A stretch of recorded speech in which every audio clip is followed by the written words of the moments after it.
Welcome to cooking and gardening. ఈరోజు నేను చూపించబోయే రెసిపీ కొబ్బరికాయ మామిడికాయ పచ్చడి అండి. ఇది వేడివేడి అన్నంలోకి కలుపుకుంటే చాలా టేస్ట్గా ఉంటుందండి. దీంట్లో కొంచెం నెయ్యి వేసుకొని తింటే ఆ టేస్టే వేరండి. మీరు కూడా ట్రై చేయండి. వీడియోలోకి వెళ్ళిపోదామండి.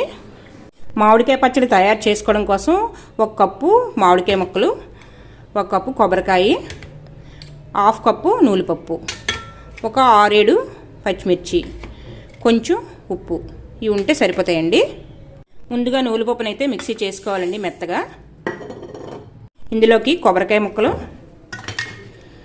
మామిడికాయ ముక్కలు, పచ్చిమిర్చి, ఉప్పు ఇవన్నీ వేసి మెత్తగా పేస్ట్ చేసుకోవాలండి. ఇలా మెత్తగా కాకుండా మరీ బరగ్గా కాకుండా ఇలా మినిమం మిక్సీ ఆడుకోవాలండి. దీంట్లోకి మనం పోపు రెడీ చేసుకొని వేసుకోవడమే అయిపోయిందండి మామిడికాయ కొబ్బరికాయ పచ్చడి.